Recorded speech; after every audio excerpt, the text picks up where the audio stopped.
Good day, students. As we were doing the figures of speech, so today we are going to discuss another figure of speech, that is pun. The spelling is P-U-N. Pun is a very interesting type of figure of speech. It is a play on words that are either identical in sound, either they are homonyms or similar in sounds, but they are sharply diverse in meaning. They are sharply diverse in meaning. Their sounds are same. For example, the word patient. Patient can be a word which is used for a sick person, and patient also mean a person who is patient, means who has patience, but the sound are same, meaning different. When such type of words are used and they apply to both the meanings, then this figure of speech is called pun. So it is a play on words that are either identical in sounds, homonyms, or similar in sound, but they are sharply different in meaning. Puns have had serious literary uses. The authority of the Pope goes back to the Greek pun in Matthew. Thou art Peter, and upon this rock I will build my church. Now, thou art Peter. Now, Peter here applies to Petros, and upon this rock, Petra, rock is also called Petra, I will build my church. So, Shakespeare used puns seriously. I will give you one example. When he wrote Romeo and Juliet, he used a very serious and interesting pun in one of his scenes. In Act 3, Scene 1, line number 101, Mercutio, when he was bleeding to death, means he was bleeding and he was about to die, and he was talking to a person, and he says, ask for me tomorrow and you shall find me a grave man. Now here the word grave has been used as a pun. So grave means a place where dead bodies are buried, and grave means serious.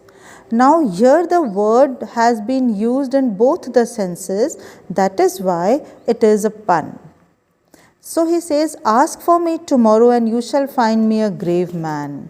Now Mercutio was not a serious person. So in both these senses this word was meaningful. So when he was about to die, he said, ask for me tomorrow. When you will ask for me tomorrow, you will find that now I have become a grave man. Now grave man means now I have become a serious man, and grave man means because I am going to die, I will be buried under a grave. So this is a very powerful pun used by William Shakespeare. Now in the poem by John Donne, the name of the poem is Hymn to God the Father. The poet John Donne puns throughout the poem on his own name. The name Donne, his surname is Donne, and he makes use of pun on this word Donne. Now Donne, D-O-N-N-E means the name of the poet, and D-O-N-E is the grammatical word done, D-O-N-E, a work done, the verb done. In the 18th century and thereafter, however, the literary use of the pun has been almost exclusively comic. Now afterwards what happened? This word was started being used as for comic purposes. The great exception is James Joyce Finnegan's Wake, which exploits puns throughout in order to help sustain its complex effect, at once serious and comic, of multiple levels of meanings. A special type of pun known as equivoque is the use of a single word or phrase which has two disparate meanings in a context which makes both meanings equally relevant. An example is this epitaph suggested for a bank teller. Now, what is an epitaph? Epitaph is a sort of paragraph or a small poem which is written on the grave of a dead person. So, who is the dead person? He was the bank teller. And what sort of epitaph was written on his grave? He checked his cash and cashed his checks and left the window who is next. So, here the word check and cash have been used as puns. So, I hope you have been able to understand the word pun. So, let me revise because it is a difficult figure of speech to understand. So, it is a figure of speech in which the poet makes uses of different meanings of a single word. It is a play on words which are either identical in sound, they are homonyms or similar in sounds, but they are sharply diverse in meaning. So, initially puns were used for serious purposes, but afterwards they were being used for comic purposes also. And the most popular pun has been used by William Shakespeare in Romeo and Juliet when Mercutio was about to die. So he says, "Ask for me tomorrow and you shall find me a grave man." Now, what is pun over here? The word grave has been used as a pun. Grave has two meanings. Grave is a place where dead people are buried, and grave means serious. Another pun is used by William Shakespeare. Many puns, in fact, have been used by him, but some of the examples I am giving you. In his tragedy, in his tragic play, Hamlet, what happens when Hamlet was attending the court after his father's death?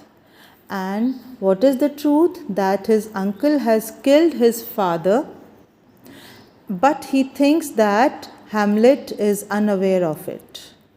So, when the king, means when Hamlet's uncle asks Hamlet to shed the clouds of sorrow, then Hamlet says, "No, I am much in the sun.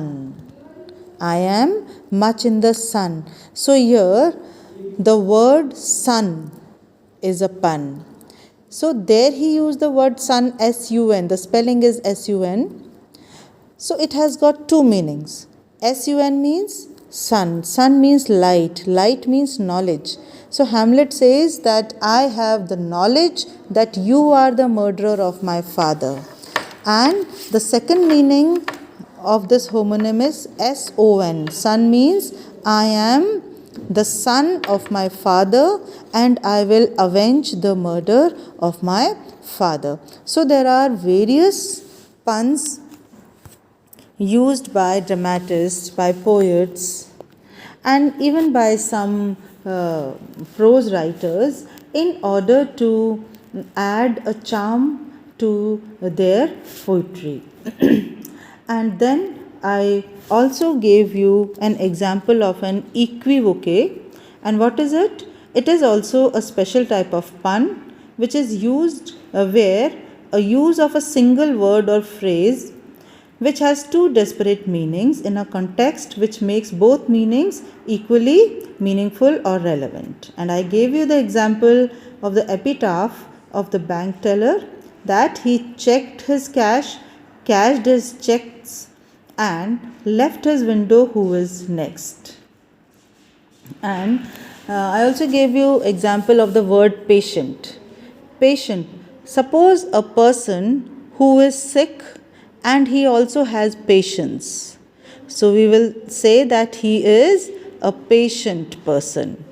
So both the meanings are applied, that he is not a healthy person, but he has patience. So I hope you understood this figure of speech named pun. Thank you.